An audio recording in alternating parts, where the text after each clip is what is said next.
Please stand. I pledge allegiance to the flag of the United States of America and to the republic for which it stands, one nation, under God, indivisible, with liberty and justice for all.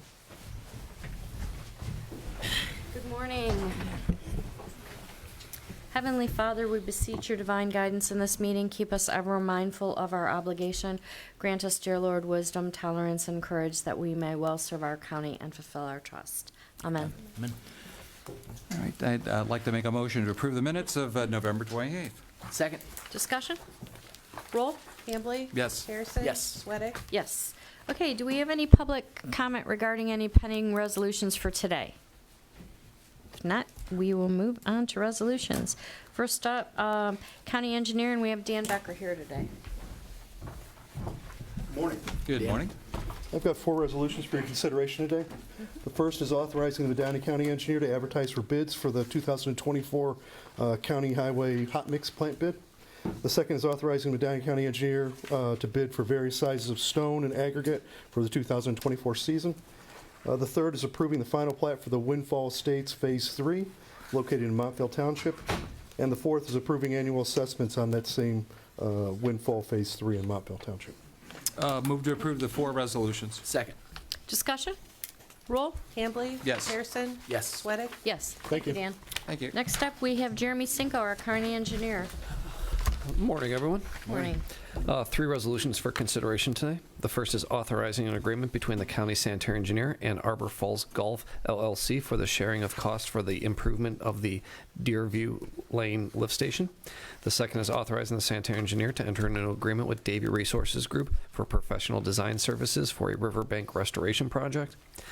And the third is a resolution authorizing the sanitary engineer to apply for, accept, and enter into a water pollution control loan fund agreement on behalf of the Board of County Commissioners of Medina County, Ohio for planning, design, and/or construction of wastewater facilities and designating a dedicated repayment source for the loan. Move to approve the 3 resolutions. Second. Discussion? Roll? Hambley? Yes. Harrison? Yes. Sweattick? Yes. Thank you, All Jeremy. right, thank you. Next up, we have Holly Murin, our Human Resources Director. Good morning. Good morning. On our personal changes resolution today, we have 4 new hires, 1 at dog shelter, 1 at county home, 1 in sanitary, and 1 in maintenance. 4 rate increases, 2 at job and family services, 1 in sanitary, and 1 at office for older adults. 1 promotion in transit, 1 voluntary change in position in transit, an appointment cancel in sanitary, and a retirement in transit. Move to approve. Second. Discussion? Roll? Hambley? Yes. Harrison? Yes. Sweattick? Yes. Thank you, Holly. Thank you. Next up, we have Brett Thomas, our Finance Director.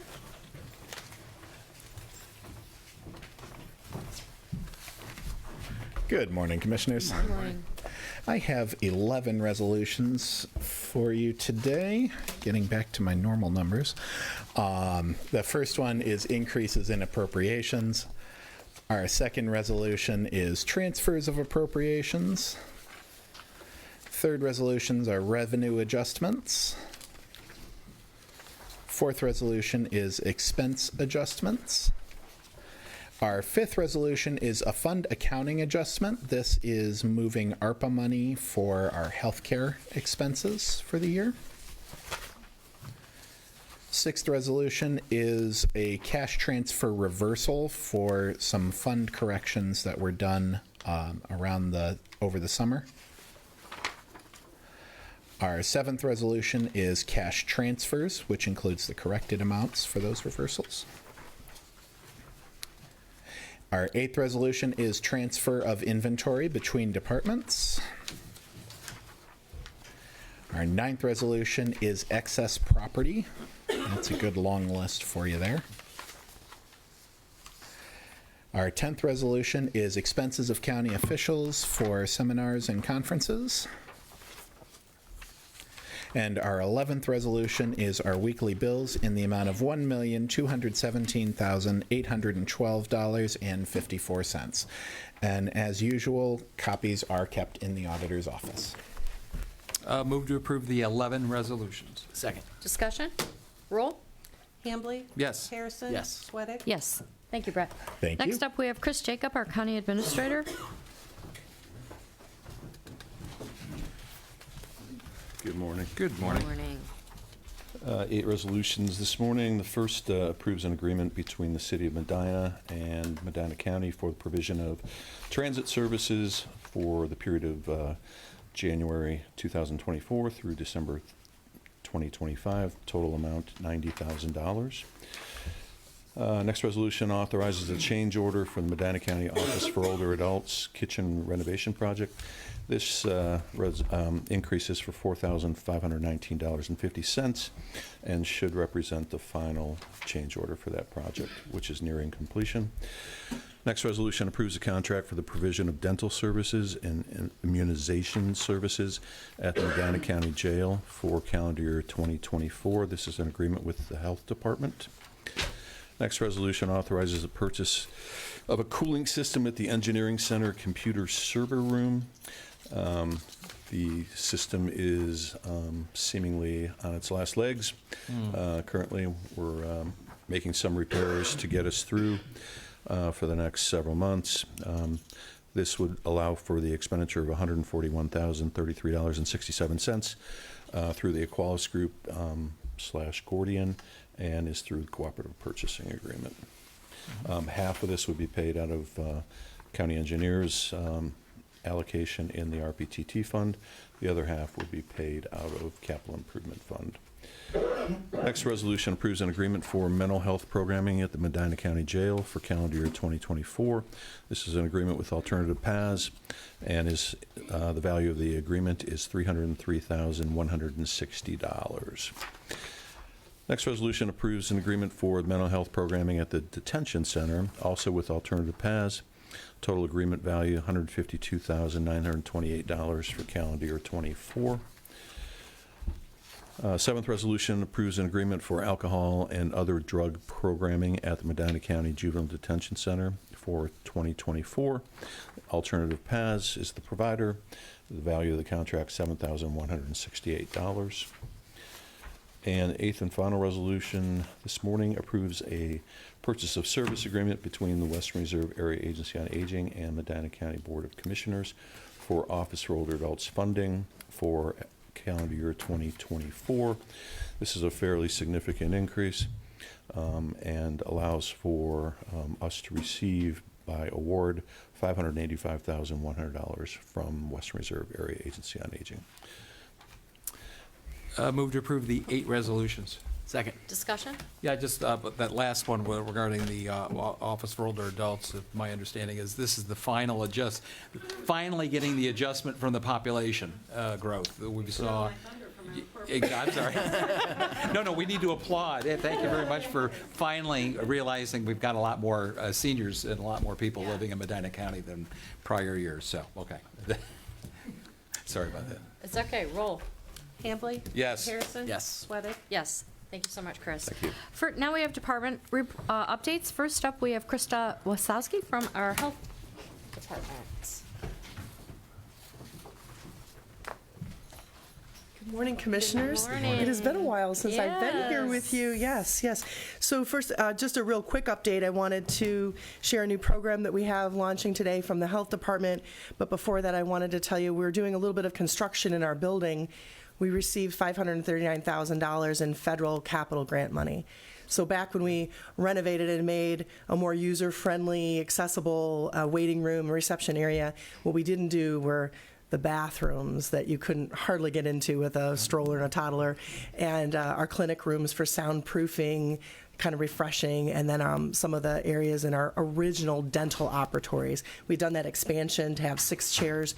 We're renovating that middle section. So if you come out there, there's a little bit of disruption, but we're getting around it, and they're actually ahead of schedule. So they'll be done in January. I'll have you come out and take a look when that happens. So, but really what I wanted to come here and speak with you about today is the health department. We have an overdose fatality board. You know, we have a child fatality review board. We also, unfortunately, in recent years have begun looking at overdoses, and our causes of overdoses are the things that we could do as a county to prevent and save lives. So this report has been published. It's out on our website, drug-related fatalities and emergency room department visits. If you'd look on page 2, though, on that first table where we talk about the substances involved with our overdose deaths, and when you look at that, for the last 5 years, the years 2018 to 2022, 131 of our 166 deaths have been fentanyl related. And we've seen that infiltrating all sorts of places. Our drugs that are on the streets. We've unfortunately seen that in many different forms. So we, as a county, have looked at fentanyl test strips. Prior to April, those were considered illegal. They were contraband. The legislature in Ohio took that designation away, and that really is what made our opiate response, our task force, and myself as your health commissioner and the Board of Health willing to look at fentanyl test strips as one of the tools that we could have available in our county to try to save lives. So starting today, individuals will be able to go onto the website, medinahealth.org. As part of our naloxone program, individuals will now be able to request fentanyl test strips. Unlike Narcan is something that we've wanted to have available. We wanted to put it in as many hands as possible to make sure if there is someone who is having an overdose that's opiate related, that medication is there to try to revive them and bring them back. Fentanyl test strips are a little bit different, and it's a different audience that these are really meant for. These are meant for use by individuals who have a substance use disorder. It does require using a small amount of the drug that they have to test it. It is not perfect. That's why I shared with you our little sheets that explain how to use them. My staff explains it best with the analogy of a cookie. If you get a chocolate chip cookie and you take a bite, you may have a bite that has a chip, but you may have a bite that doesn't have a chip in it. That's kind of the accuracy that you'll have using the fentanyl test strips. The individual would have to use a small amount. It's very reliable if fentanyl is present, but that doesn't mean that the entire amount that they have is fentanyl free. So it's not ideal, and I'm not proposing that it is. We did talk to law enforcement. Philip Titterington with the Adam Board and I had a meeting with them just prior to the decriminalization of test strips. We talked to the police chiefs. We talked to our sheriff, our drug task force, and said, would you be in support? How would you feel about this? And across the board, they said yes, without hesitation. And then we took it to our community partners and said, is this something that you're comfortable with? And so we have the ability to receive these test strips through a grant, but it was optional whether we did it or not. We as a county have said, yes, we want to make these available. So for right now, you can request for us to mail them, or individuals can stop in and pick them up from us. We realize that's not probably the best way that we're going to be able to roll this out. We probably have more family members who may be requesting that way.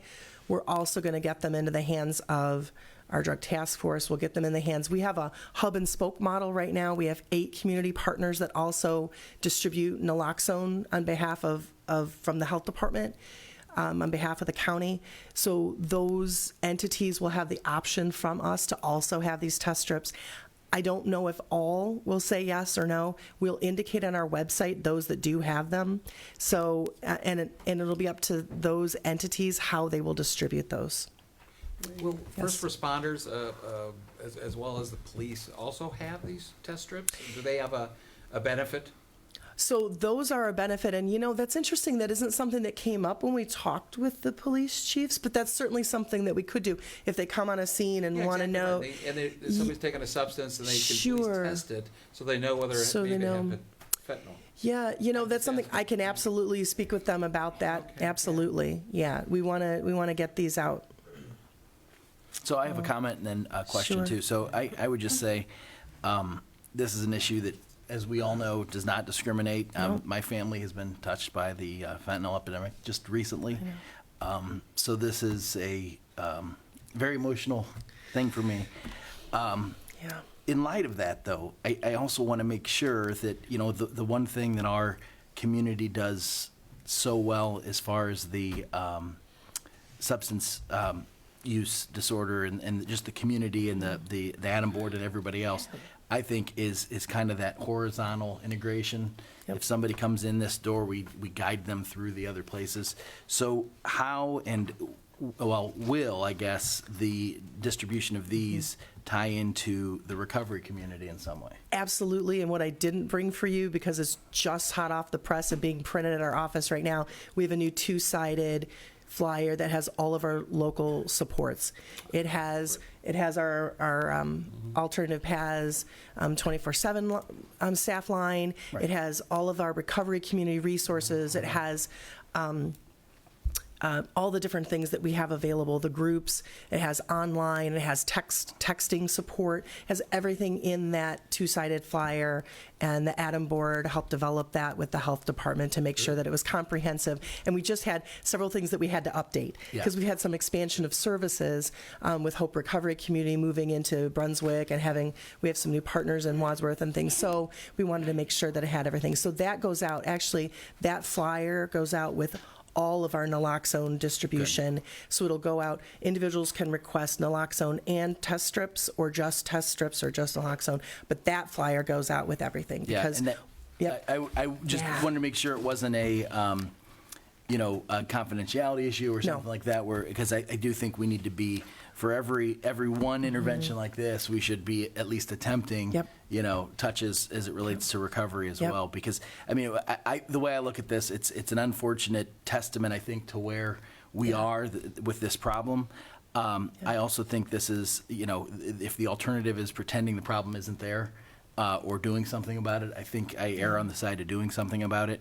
I do draw a distinction between this and some of the more, what I'd say, radical interventions where some communities are passing out needles and things like that. And that, to me, would be a very big distinction, but I think this is a kind of a middle ground that can provide some benefit. Yeah, So. and so in terms of harm reduction, I have been approached for quite a few times about needle exchange, and I can tell you, commissioners, we do have other health departments around us that do needle exchange, and I do communicate with them frequently to find out, do we have our residents who are using that service? Is this something? But we don't see, for me, I don't see disease associated with unclean needles as being an issue that we're seeing in our county.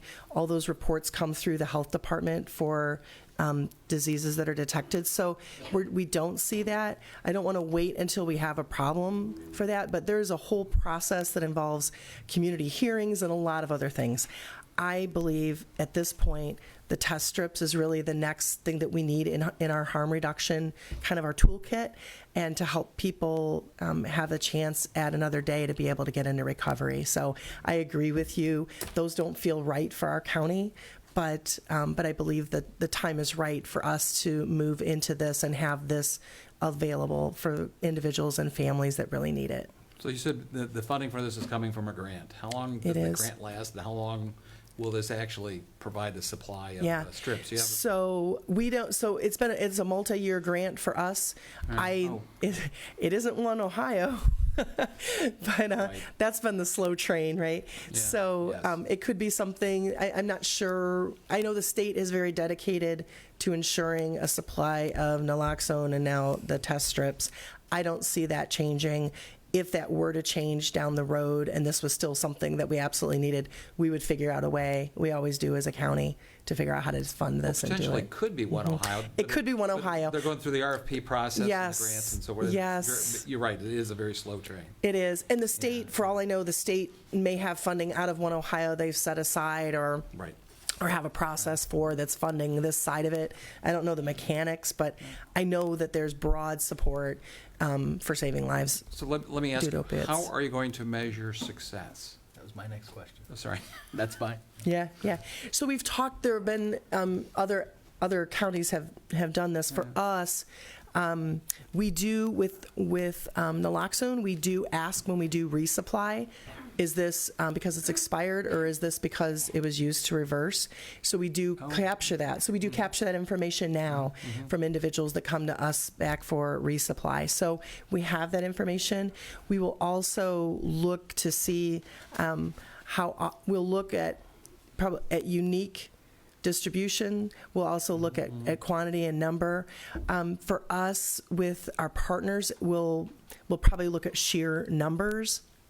We don't capture names and information when we do any of that.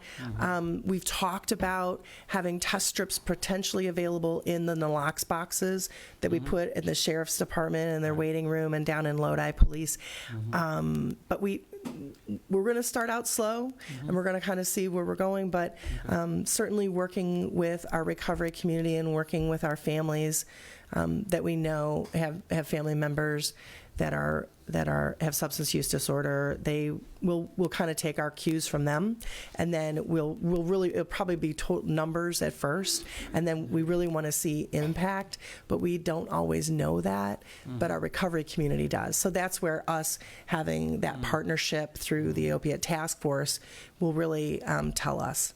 Okay. So numbers meaning a reduction in overall fatalities, or a reduction as a percentage of overall fatalities, or both? So we track, and we want to know overall fatalities. Okay. I don't know that fatalities related to fentanyl is really going to be our marker for success, because we know that it's ubiquitous. So it's really, our efforts are always total numbers of overdose deaths. That's always our number. But our secondary, it will also be how we're getting them out, and how efficiently we're getting them out by number. Okay. Absolutely. Is there a shelf life to these test strips? Gosh, that's a question for my nurses. They would I'm sorry. they would certainly know that. I don't know. My guess is yes. My guess is yes. Okay. All right. So, but we'll have to. We always monitor that, kind of like we do now with Right. COVID test kits. Correct. Same thing. Yeah, They all have a shelf life, so I'm sure that they do, but I don't know what the exact shelf life is for Okay. them. I can let you know. Sure. Sure. Thanks for sharing. Thank you, All right. Krista. Thank you. Next up, we have Denise Testa from Planning Services. Good morning. Good morning. Good morning. So I have two resolutions for your consideration this morning. The first is authorizing the allocation of funds to Lafayette Township for construction activities for the Lafayette Township Critical Infrastructure Project for program year 2020. And the second resolution is demonstrating Medina County's responsibility for and authority over the program year 2023 for the Community Housing Impact and Preservation Program, also known as CHIP. Move to approve both resolutions. Second? Discussion? Roll? Hambley? Yes. Harrison? Yes. Sweattick? Yes. All right. So that I will segue into my report. So we do have a December concept plan meeting for Sanctuary Court in Hinckley Township, just across Abercrest Drive. That is scheduled for the third Wednesday of this month at 9 a.m. And then following, or before that, we actually have our Planning Commission meeting this week, which those meeting materials have been distributed. For January, we are looking at officer elections, CRA appointments, as well as reviewing the Hollow at Willow Lakes in Hinckley Township and a Montville Township text amendment. So we haven't heard if there's another plan coming through for January, but I will certainly keep you posted. We're also working on the member appointments and reappointments to the Planning Commission. So that resolution will be forthcoming.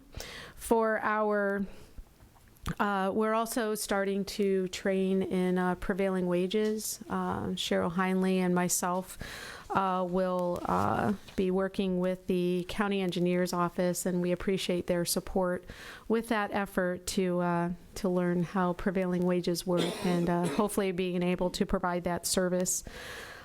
We also are launching our program year 24 community development block grant program. So our goal, this is where Medina County receives $350,000 in partnership with the city of Wadsworth, who receives $150,000. And we're looking to release the applications in January, so we're getting a jump start this year. And Tuesday, January 16th is our goal, with an application deadline of Monday, April 8th. So that's our tentative timeline, and then following that will be a work session with you to determine the allocation of funds. For fair housing, we have received, or rather, I will be presenting to the Wadsworth Economic Development and Planning meeting next week, as well as Medina Creative Housing. And then we also have planned our 2024 Township Educational Workshops to begin also in January. January is a big month for us. So we have, every other month, we will offer a Township Educational Workshop, and those include board basics and communicating with the public. Jeff Brandon and I are actually presenting that program. We're also going to have a session on comprehensive planning, law, and ethics. Mike Lyons and Brian Richter have agreed to present, as well as a site plan review in August, and then we're going to have a township zoning panel.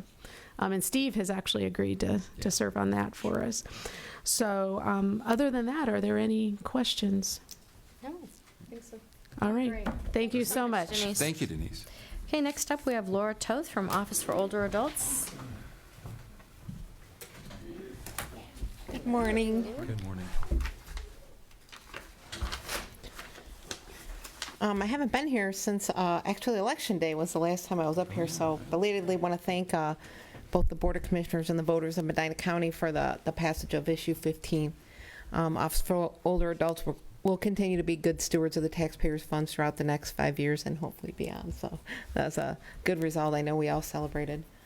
I also want to take a moment to acknowledge the life of Mr. Ron Bischoff, who passed away the day after Thanksgiving.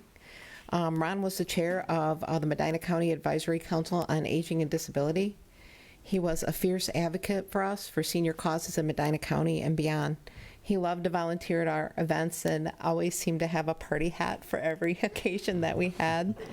And he always liked to entertain the advisory council at our holiday potlucks. He would do these fantastic magic tricks, which his family told me he never gave away how he did any of the magic tricks. But I just want to thank him and his family for his life of service, and he will definitely be missed in my agency and definitely in the county. As Chris was up here passing as the commissioners passed a resolution for our Western Reserve grant. In 2024, that amount was adjusted to incorporate the census, and that amount again is up to $585,100, and that is funding for our Title Older Americans Act Title 3B and 3C services. So our Aging and Disability Resource Center, home delivered meals, congregate meals, restaurant vouchers, supportive services, short-term case management, all of these programs will receive more funding. This represents an additional 3.12% of the federal and state allocation of funds that Western Reserve receives. So for the last 14 years, we were at 5.04% of the total allocation, and that went up to 8.16% or something. So we're very, very pleased with that. I wanted to share data with you. I have just one sheet. Here we go. There might be an extra one there, Ron. I might have 2 extra ones. Do you need this one back? Nope. Oh, okay. From the year thus far for our transportation program, it appears that after 3 or 4 months in the city of Wadsworth, the Flex program is really taking off for the seniors, which I hope will continue throughout the county. OOA data collection shows that from January through August, ridership in Wadsworth averaged about 11 riders per month and 32 total rides per month. In August, we had 30 Office for Older Adults clients ride transit for 132 rides. I'm sorry, that was in September. Yeah, and then in October, we had 33 clients ride and 300 rides.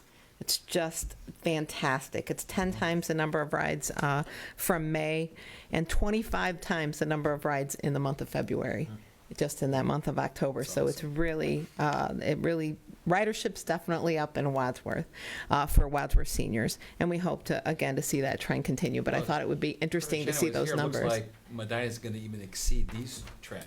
Oh, Medina, in our transit program and senior transit that we work with transit, they are the biggest users of the transit system in the county. So it'll be, I'm sure it will well exceed that. So it'll be great. Yeah, it's really great news, and I shared it right away with Shannon, and you know he liked to hear that as well.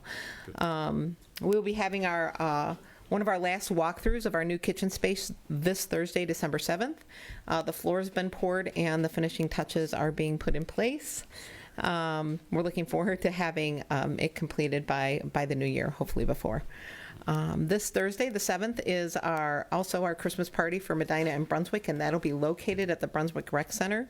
We have all kinds of eats and treats and basket raffles, and the highlight is the Brunswick choir will perform for the seniors, which in Brunswick, the high school is right next to the rec center, so they can just walk right up there. So it's very exciting, and we expect about 120 for that event. And then on Friday the 29th, our last large-scale event for the year, it will also be at the Brunswick Rec Center, and that is our New Year's Eve celebration. I want to remind everyone that Home Instead will be providing meals to seniors who are in need on Christmas Eve, just as they did on Thanksgiving. Anyone interested in those meals for themselves or a loved one can contact our office or Home Instead, and that is out of the Copley office, but they serve Medina County. Super. Great. Thank you so much. Great job. Thank you. Next up, we have Aaron Ruggiero from OSU Extension.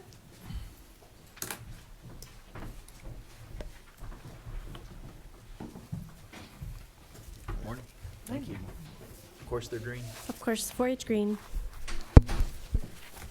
Good morning. Good morning. So we were last year in September speaking about how we were going to have our Wadsworth Ag Day event at the fairgrounds. So we had 330 around Wadsworth 7th grade students come to the Medina County Fairgrounds, and they experienced agriculture careers through our Ag Day, and that was our entire office participated in planning that and running that event. So it was a great success. We plan to do it again next year. For our Master Gardener program, this year they trained 16 new Master Gardener volunteers. The Agriculture and Natural Resources program educator with a partner held a fall program that trained berry growers to better care for and produce brambles and berries for sale. This year, we had 1,500 8th graders who learned about the reality of money management through our in-school program, Real Money, Real World, which is, again, a program that continues every year. We'll be partnering with additional schools next year. Mentored 30 individuals through the Money 101 program that was with Habitat for Humanity and a new partnership with Operation Homes. That's also going to continue next year. For the Community Development Program, they connected with underserved youth at the Medina City Teen Fest, and Kyle continues to partner with Cups Cafe for programming. For 4-H, they provided camp experiences for over 200 youth and 30 teen camp counselors. They're working on getting those camp counselors all set for next year and starting that training already as well. This year, 4-H had 993 community club members and in total reached 3,495 youth and counting. Both 4-H and Master Gardener program held their yearly volunteer banquets to thank the volunteers for their work throughout the year. And in your packets, there's a handout from State 4-H about how successful Ohioans got their start in 4-H. If you know anyone who would like to contribute to their story to be included in that, you can send that to Sierra, our 4-H educator. And then look forward to our holiday letter coming soon, which we send out to all our community partners to let them know how their work and partnership helps us to run our programs. Any Thank questions? you so much. Is this a new publication, or have they been doing Yep. this for a while? It's new. Yeah, it's pretty neat. Very nice. Thank you so Thank much, you. Aaron. Great, thank you. Okay, next up we have 2 commissioners' resolution. The first one is reappointing a member to the Medina County Law Library Resources Board, and we are reappointing Rebecca Clark. Move to approve. Second. Discussion? Rebecca has served, I think this is going to be her second term on the Resources Board, and she's done a good job. She's expressed an interest in continuing. I think she'll continue to do a great job. Excellent. Super. Roll. Hambley? Yes. Harrison? Yes. Sweattick? Yes. Last one, we are appointing a member to the Community Action Wayne Medina County's Board of Directors, and we are going to be appointing Annie Finnerty. And Move to approve. Second? Discussion? I just want to thank Ann for being willing to do this. They put Annie if in the resolution, so if I said her name wrong, I feel No. bad, but it does say Annie, Yep. so here we go. Roll? Hambley? Yes. Harrison? Yes. Sweattick? Yes. Okay, we also have a notice of liquor permit filing. For the record, the commissioners received a notice of a request to transfer a D1 liquor permit and new D2 and D3 liquor permits requests for the Board of Park Commissioners, Cleveland Metro Park District, doing business as Ironwood Golf Course, 445 State Road, Hinckley Township, Ohio. And this is just for, no hearing is required. This is just a notice provided for the record. So, next up, we have public comment. And do we have anybody here who would like to make public comment? Come on up. Please state your name and address. I'm Leslie Burns. My address is 501 Shorefield Drive in Chippewa Lake. I'm here today as a concerned resident of Medina County, and I appreciate the opportunity to share my thoughts on the proposed changes from the Medina County Park District that could significantly impact residents in and around Medina County that use Chippewa Lake for recreation. While I understand that the commissioners may not hold formal authority in this matter, the historical partnership between the commissioners and the Medina County Park District has been a cornerstone of many successful projects throughout the county. This partnership has thrived on the bedrock of public trust. Today, I wish to shed light on how the proposed changes and the decision-making process surrounding them have the potential to erode that trust. In a recent Medina County Gazette article, the Medina County Park District Director mentioned reaching out to various user groups, individuals in the villages, and elected officials for feedback on rules, docking, and matters concerning Chippewa Lake. The challenge highlighted in this article is that responses ranged from no response to flat-out rejection with a statement like, "That's your problem."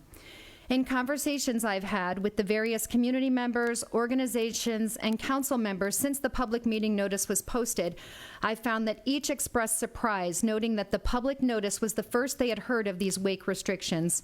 Despite the Medina County Park District engaging with many individuals, organizations, and council members in discussion about dock management, the topics of safety or wake restrictions were never broached or communicated. The absence of any reference to such a significant proposal during these discussions raises valid concerns about transparency and inclusive decision-making. Notably, the Friday preceding the announcement of this meeting, the Medina County Park District Director participated in a collaborate meeting with the Chippewa Lake Water Ski Show team. Surprisingly, there was no mention of the wake restriction proposal during this meeting. It's worth noting that the water ski team, a long-standing user of the lake for practices, has held their weekly ski shows at an alternate location for several years. Their intention to transition back to Chippewa Lake was the focal point of the meeting with the director, and they sought to discuss potential collaborations regarding the renovation of the Chippewa Lake Amusement Park and explore ways to facilitate their return to the lake for 100% of their activities. As a community, we value open communication in the absence of discussions on wake restrictions, despite the director's engagement with various stakeholders, leaves us questioning the process. Chippewa Lake is not just a body of water, it's an integral part of our community's identity and the broader county's landscape. The proposed wake restrictions could have a profound impact on the lake's usage, affecting property values and the overall appeal of our community. Furthermore, as a local realtor having sold many properties in Chippewa Lake, I must bring attention to the immediate impact these proposed changes are having on the real estate market. Presently, I have a home for sale in the village, and just this weekend, a prospective buyer from Ashland, Ohio, that I've been working with for over a year, reached out to schedule a showing for tomorrow. However, she expressed a clear hesitation, stating she's aware of the proposed wake restrictions from seeing the information posted on social media. She said they plan to attend the meetings this evening and have intentions to wait until after the meetings to get a feel for how the Park District might be proceeding. This couple envisions utilizing the property as a second home, with the husband being a farmer.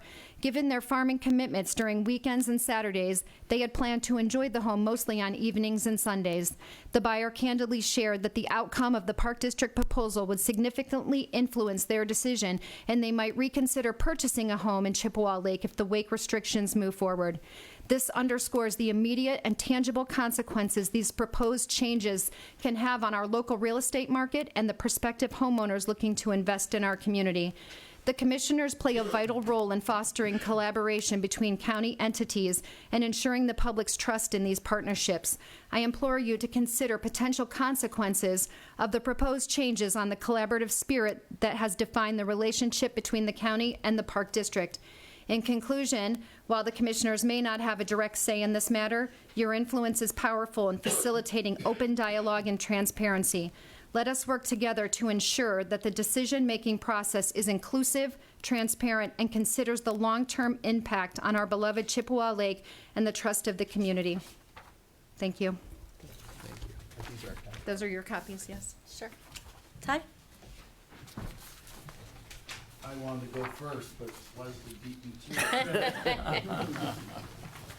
Trustee Fullerton from Lafayette Township. First of all, I wanted to thank the commission for all your support for the main drive infrastructure. Last night was our last regular meeting as the township, so we did, all three trustees signed the dedication plat, which should be hopefully on your agenda next week. But once we get it dedicated, or once you dedicate it to the township, we'll start plowing it when we get enough snow. But I want to let you know that we're still waiting on a dedication plat for Euclid, the other side road. So, but our service director promised that once we start plowing Main, we'll go ahead and plow Euclid, waiting for that dedication plat. So that's not a problem. But I wanted to thank you guys for your support on that. And then you're probably going to hear from more Chippewa Lake residents today. Once I heard about this, I was quite upset. Just the proposal itself, I just think it was not thought out very well. They should have had some open forum meetings discussing concerns and not coming with this proposal. But I will be at the meeting tonight to hear everyone's concerns. But anyway, that's all I have. Thank you so much.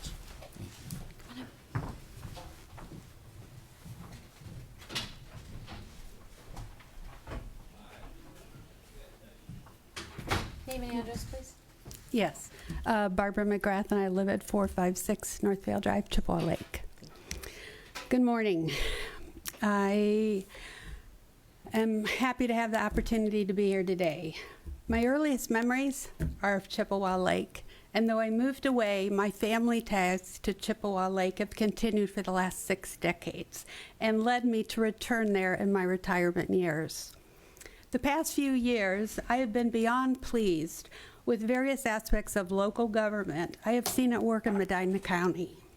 Sadly, I'm here today to address a situation that significantly mars that view. I am here to oppose the process by which the Park District has handled its proposed watercraft regulation amendments, a process so devoid of transparency and communication as to undermine the public trust. I received the email notice for tonight's meeting 14 days ago. In a nutshell, it says that all of the people who ordinarily would motorboat before or after work during the week, plus all the people that want to boat on Sunday, must instead boat on Saturday, the one day that's already the highest volume boating day. In addition, it says this must be done not between sunrise and sunset, our current regulation, but between 10 a.m. and 6, a period that is 7 hours shorter. In all, the total time for boating on the lake is reduced by 54%. I wasn't a word shocked. So I began to search, what is the reason behind this proposal?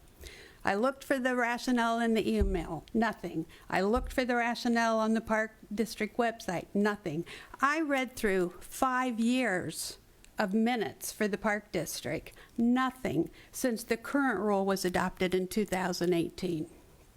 Contacted ODNR representative who'll be at the meeting tonight and requested the information she'd been given by the district. Nothing. I hand-delivered a public records request to the Park District the day after receiving the email, requesting records, including the documentation for the reason for the proposal, a rationale that should have been created before the proposal was pushed to ODNR, was given to ODNR to push through the regulatory process. Nothing. So, some questions. Did the Park District utilize the capacity study that's part of its master plan to analyze the impact the proposal would have on Saturday boating? I don't know. Did the Park District base its proposal on quantifiable data and records of accidents reports and user data, as is the practice of ODNR? I don't know. Before radically decreasing lake time for boats which create wakes, did the Park District conduct an analysis of how much of Chippewa Lake is already defined as a no-wake zone, all day, every day, under current regulations? I don't know. When I looked at the emailed meeting notice, it states, tonight's meeting is for feedback. Residents are being told, if you emailed your concerns already, there's no need to go. There will be no new information provided. Aside from the fact I have no old information, I've been told both by the regulatory coordinator and in-house counsel for ODNR that tonight's meeting is my opportunity to ask questions. How can I or anyone give constructive feedback in an information vacuum? And while considering this issue of public trust, I leave you with the final question. Why was this topic that resulted in a special meeting of Chippewa Village Council to officially oppose it, that rallied over 200 people to a meeting last week, that prompted a petition which has nearly 1,500 names on it, and frankly, which led to me being here today? Why was this topic never discussed in a public meeting of the Park District, like it was in 2018 when our current rule was created without controversy? I will be in attendance tonight, hoping to get my questions answered. And I look forward to see if the Park District stands behind its posted values: transparency, communication, and collaboration. Well, I know you have no authority in this matter. Frankly, I am here to publicly request that the district's director demonstrate he is the kind of community leader who is committed to those posted values, and that he takes the first step today to restore our public trust by announcing tonight that he is withdrawing all his requests for substantive changes to the current rule in order to allow us the time for a transparent and truly collaborative process. Thank you for this opportunity to speak. Thank you so much. Thank you. Is there anyone else? Sure.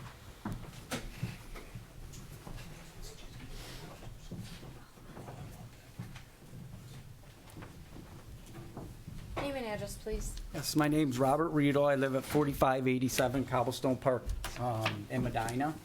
And first of all, I'm a pharmacist by trade. I work mental health addiction up in, unfortunately, Cuyahoga County. I had to leave Medina County because of Ritzman's and Bueller's closing. But did want to answer one of your questions, Mr. Hambley, about the if the police officers would carry the strips. There'd really be no reason for them to be having to carry those strips, because those are more preventative before you use a drug. So what is more important for those police officers to have is a Narcan.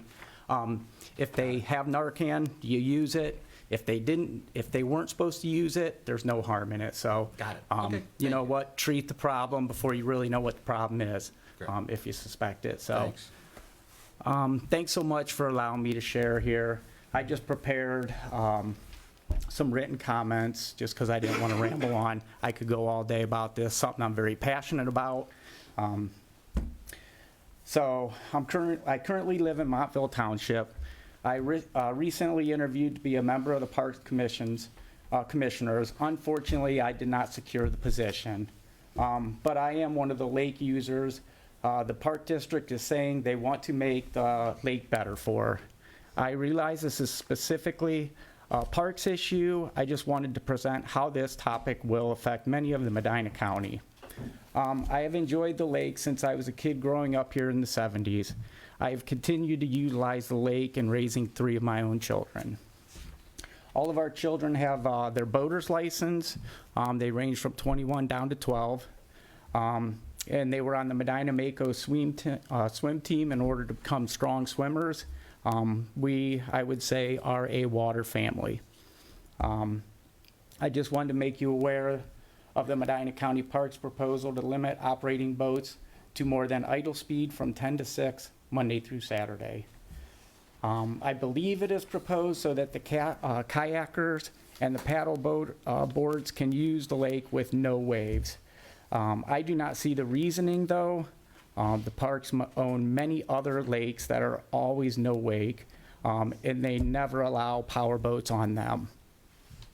As it stands now, I went back to old mathematics, and I calculated there's about 86 acres of the 335 acres of the lake that are currently no wake. So there's plenty of room if anyone wants to enjoy Chippewa Lake out of the wake zone. However, some kayakers and paddleboarders actually do like being in the waves, though, and this is the only county park lake that gives them that opportunity. Nothing stops them from using the entire lake, but they can choose their adventure. No wake or wake zone. For us, like many others, both of my wife and I work. We already have limited free time, and these rules would eliminate what we have grown accustomed to. We traditionally use the lake in the evenings after work to pull the kiddos skiing and waterboarding or wakeboarding.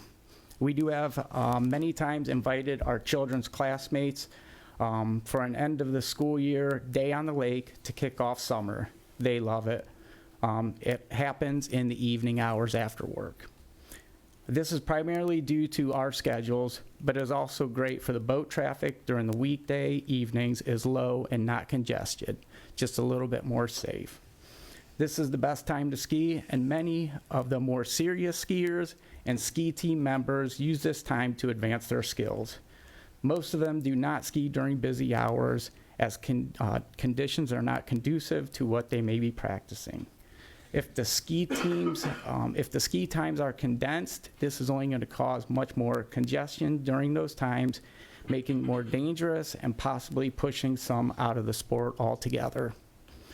The sport has helped many people stay on a productive, positive path. How can we not get behind it and even think of reducing or eliminating it? This includes kids that are on the ski team. They do the ski shows, host events, free of charge to anyone that's interested in coming out to ski during the Learn to Ski events they hold annually. These are the same families that are required to be members of USA Water Ski and Wake Sports, which supports responsible boating and skiing. What a huge loss this would be. The community and many outside of the community are in an uproar and are unified in their position. This includes the ski team, the yacht club, the village of Chippewa on the Lake, and Gloria Glens. Many have invested and taken pride of the town they live in. They are the first to help with anything going on in the lake, such as broken down boats, logs floating in the lakes after floods, flip sailboats, just to name a few. Members of Save the Lake were able to get a problematic algae bloom under control, just to name a few. The one thing that has come out of this is how an entire community has banded together for what they value. Lastly, even though it has been said the community is only 1% of the county population, we are by far the majority of the users of the lake, probably I would say 90%. I hope everybody is heard, better communication is had, and agreement can be reached for the best of those who actually use the lake. And I'd just like to thank you for your time. Thank you so much. Anyone else have any public comment? Okay, first I want to say it, before we fully launch into discussion, is that we have received many, many emails on this Chippewa Lake issue. We understand that many, many residents have lots of concerns. I did call the park director, and he assures me, I think he's heard that a lot of community members are interested in this subject, and I think a reflection of that is moving to a larger venue, so I'm happy about that. He also assures me there will be a lot of information this evening presented to the public, and I'm sure you'll all be there and express your concerns also. But he does say that there will be a presentation with information, and so I think tonight is an important meeting so that the residents can be heard. Yeah, and I just want to thank everybody for the communication, and I know some of you have emailed back. There's no doubt the Board of Commissioners we're invested in the community, as Ty has indicated. Historically, we're interested in the process. Certainly, there's been historical partnership between the Board of Commissioners and the Park District, and that does require mutual trust. When this whole thing started, obviously there's still a lot of questions unanswered. You provided a considerable number to evaluate, but for those of us that kind of are involved in governance, you build these relationships with individuals. I hate to see in social media when people get demonized because they are sitting on one side or the other, or they're making some tough decisions. But I know Nate. He's a good guy. And, as well as those park commissioners, those are good people. Kevin Dunn is a good judge. They're very, very mindful. I do honestly believe, in my opinion, there was a misstep, what I would have to characterize in terms of the process and communication. And indeed, it sounds like they just need to, and make sure we had copies from the village of Chippewa Lake of that resolution. 100% personally agree. That really is the approach that needs to be taken. They need to reconsider, evaluate not only the concerns with the majority, but also respect the rights of minority interests and make sure that this process involves as many people as possible. It sounds like that's what they did in 2018. Sounds like they need to continue to do that. So for whatever reason, my hope is they will reconsider this, go back and say, what are they trying to resolve? Take a look at the capacity. There is no doubt we have a keen interest as a Board of Commissioners, as residents of Medina County, as a lifelong resident of Medina County of 69 plus years. Yes, it's treasure. We want to make sure the next generations have that lake available to them and that the families can enjoy it. And I think that's in the interest of everybody. And these are people, hopefully I trust that they, at this point, and hopeful that they will go ahead and take all this input and then constructively start having additional meetings. I am certainly very happy they decided to reconsider where they were having the meeting. Yes. That was just going to be a disaster in so many ways. Traffic is just number one. But here, we're at least mindful that they've got the ability for people to sit down and talk and then consider all the information. And I'm hopeful they'll likely take the due consideration of the village of Chippewa Lake and say, okay, here's how we can kind of build on this. And certainly I'm in agreement with communications I've received. Personally, I'm very supportive of you all coming and making sure that gets communicated and that mindful of those interests. And so I just want to thank you for bringing it to our attention. Unfortunately, we've got other demands of office. I'm headed down to Columbus for conference and for our trustees, or our Board of Trustees meetings the rest of this week. So, and I wouldn't be able to be there in attendance, but I hope somebody YouTubes it or something, does a video. So I'd like to watch it like I did the Chippewa Lake Village, just to hear what the input is. And certainly I know all three of us in talking with Nate and some of the other members that will be mindful of seeing, well, what's the process, what's going to happen, and certainly anything we can do as a board, I am sure we'll work with them, continue in partnering with them, in order to develop a plan that works for as many people as possible and preserves that resource, as well as access. Having a lake like that and not having access makes no sense to anyone. That's why the public, and that's why many decades ago, when we were encouraging and finding the money through the Natural Resources Assistance Council for the Park District to buy it, the intent was to make sure that we continue that access, not only for the residents there, but likewise the general public in a respectful way. So I think like I said, those are good people that are sitting there. I'm going to be hopeful and trust that they'll consider all this information in a civilized, in a very civil way, be able to work together to come up with a way to manage the lake and continue the operations that it has had over the last number of years. And I guess I'd just add, I mean, from the consistent message I've heard from residents, both in emails and also in today's comments, it really boils down to taking a collaborative and cooperative approach. I think that's a reasonable request. I also think that will necessarily involve some lines of two-way communication. So, these meetings are difficult when there's difficult topics. We've all been part of public meetings that have gone sideways, to say to say it politely.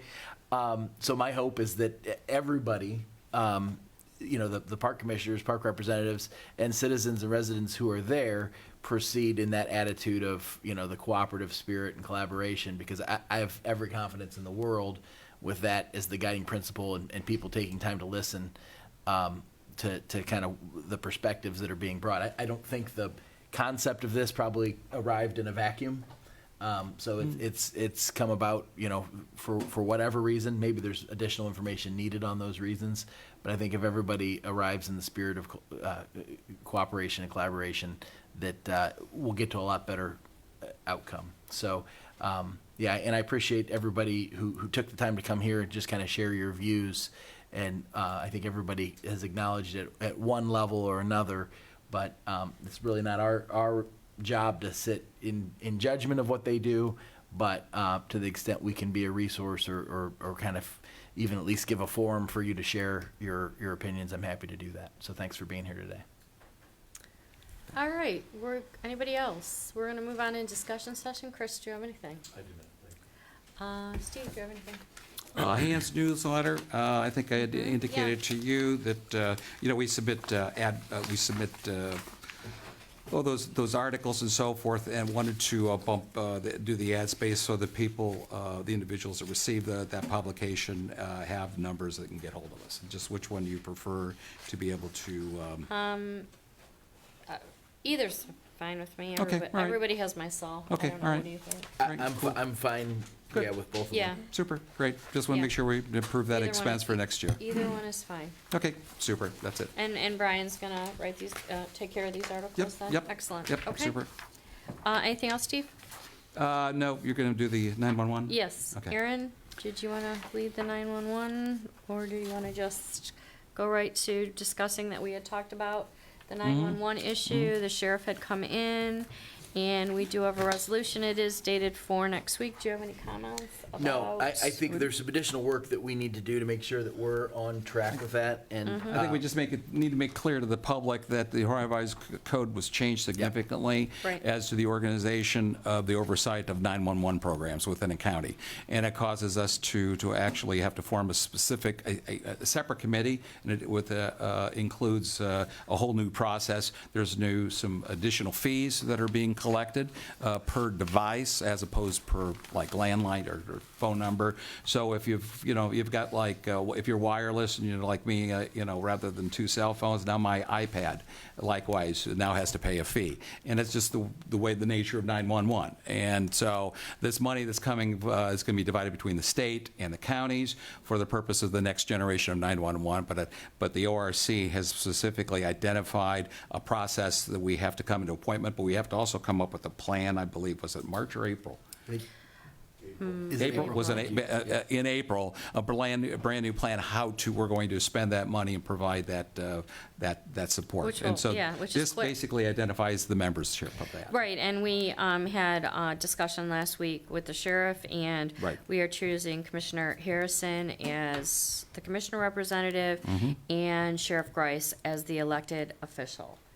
So that resolution will be done next week, but we did go off camera last week, and I think The that's, sheriff came and we had discussed the 911 issue. And I would do point out, because, with David Williams here from Wadsworth, the municipalities, the legislative authorities of the municipalities also have to select a member. So there's a whole different process, the trustees. So I think the Sheriff Grice was going to bring that to the attention of all the various mayors. Right. And I know the Township Association, when they do their annual meeting, Christmas meeting, so to speak, they're likewise will have to be attentive in appointing the right individual. So And this, that was- but this is a very quick process to try to get those appointments in place, because the plan has to be submitted, like I said, in a couple of months. yep, that's the only thing I wanted to add, was that the board is not exclusive with the commissioner's rep and the sheriff. Those Right. other Correct. voices will be represented. Right. And we're trying, while adapting to the new rules and figuring out exactly the way they're intended to be interpreted, to do that in a way that makes sure representation across the county is factored into that. So I think we're on track, but Good. we've got a short timeline too, so we'll move quickly. Okay, and this will be on next week. Next week. Thank you. Did anybody else have anything for discussion? Say, yes, come on up. Do you need me to come up? Sure. Yes, yeah. Sorry, I forgot to mention he was going to be here. That's all right. Sorry. And this is Brandon. Introduce your department. Sure. I'll give you a couple copies of those. Brandon Gibson from Medina County Economic Development Corporation. As the commissioners know, the brownfield and building demolition grants open today at 10 a.m. The Port Authority will meet tomorrow to approve the projects that were recommended by the review committee. In state fashion, they released an FAQ guide yesterday, 24 hours before the application was to open, that letters of support from local government subunits were needed for the applications. I sent the Ohio Department of Development an email to ask if that was for every single project or just specifically the brownfield grants. So as soon as I know that, I'll let you guys know. That's a sample letter of support for one of the projects that was approved by the review committee. And as soon as the Port Authority tells us which projects are approved, we'll probably send letters of support for every single project. So do you need this from us today, or how soon do you need the letter from us? I would say after approval from the Port Authority tomorrow, I'll send They're it. meeting at 8 o'clock Okay. tomorrow morning. Yep, I'll send it digitally to you guys. Great. Brian can put it on our letterhead and put Yeah, our, and I'm supportive, obviously, of the Legacy Hotel in Medina. This is a great project. Okay. yes. We can get additional funding for that. Sure. And the other projects, the demolition projects, usually need a certification of blight. For municipalities, cities, and villages, they handle that, but for the townships, we'll need that from the commissioners. So Right. we'll probably send multiples of those for the demolition projects, but just to make you aware. Thank you. Great. Awesome. Thank you. Thank you, Brandon. Anybody else? I have one any- more thing, You do. yeah. Go for it. So we had a meeting on November 14th related to the law library. Oh, yes. Location, future location of that. We had been waiting for some word back. At that meeting, we had discussed, some of the possibility moving forward. This process has been made a little bit difficult by the fact that we have, I'll just say, limited coordination between the Law Library Association, which is a separate organization from the Law Library Resources Board.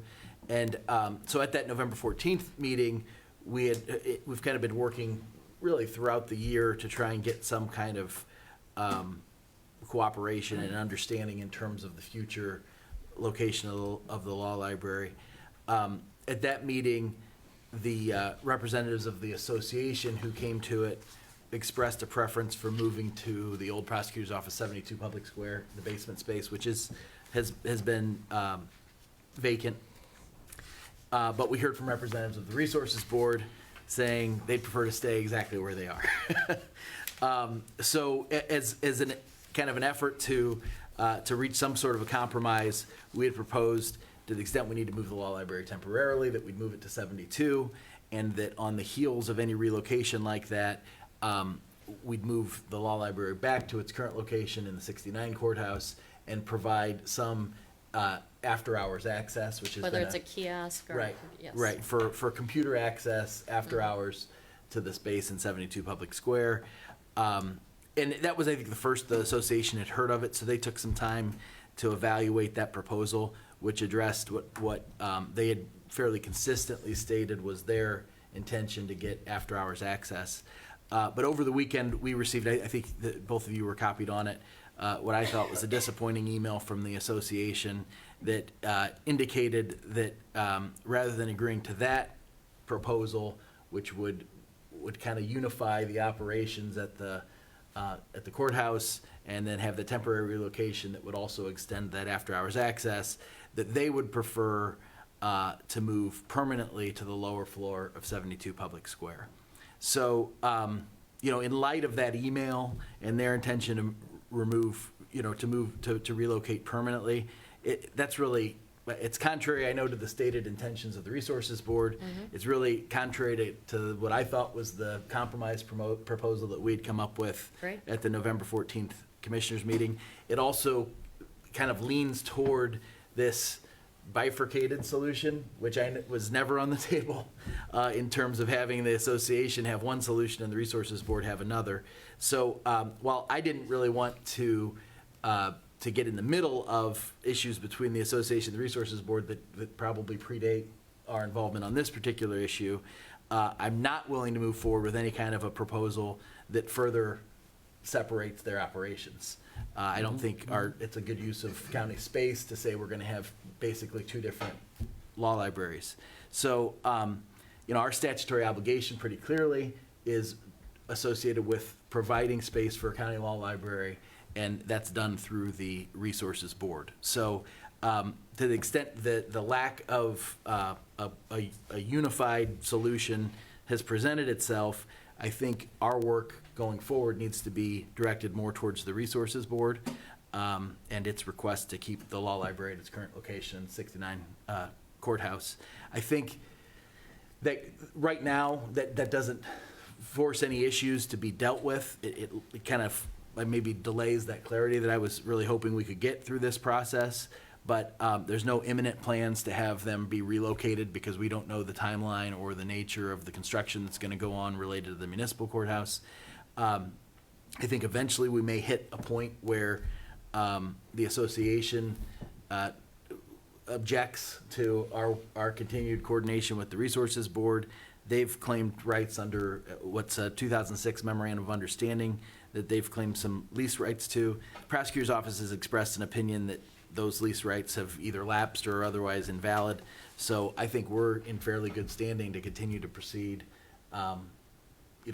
taking into account the Resources Board opinion, because we've fit a unified solution has failed to materialize. So that's where I think this is. I'm going to communicate to the president of the association later today in response to her email from over the weekend, but I just wanted to let you all know that because those meetings have happened in a public forum. I wanted to bring the update to this meeting as well. I completely agree. Yeah, to be clear, first off, we're not even sure whether a temporary relocation has to occur for the city of Medina when they do the renovations. I think it's likely. I think it's likely that a temporary relocation would have to occur, but we don't know the timeline of that. Certainly, Right. None of those. All of those things are up in the air. And the Resources Board does not want to permanently relocate from their current space, if they can help it. Right. And so I understand the association is actually proposing a permanent relocation. That's right. And so I would agree with you. I'm not in favor of a permanent relocation. Me neither. And the city and the architects they know where the law library is and hope to not. That space is carved out from the lease. Right, not to include it in their plans. And there is a version of the plan that could affect it somewhat, I think. Is that a fair statement? Yes. But nothing's been finalized. Library office area might be part of the Medina Muni Court project scope. But not the whole. No. There's specific square footage associated with the library. All right. That's correct. Position. All right. All right, I agree. And none of those plans have been finalized, so we're working off of preliminary plans that. So it's probably premature. In as much as we could have come up with a universal solution right now, I thought it was worth the effort. It's just a little disappointing we haven't gotten there. So. I like the direction that you're heading with this. Thank you. Great. Anything else? Anyone else? I will entertain a motion I'd like for executive session. We'll make a motion to go into executive session for the purpose of imminent litigation. Second. Roll? Hambley? Yes. Harrison? Yes. Sweattick? Yes. Thank you so much, everyone. Thank We'll you. see you next week. And we'll adjourn from there.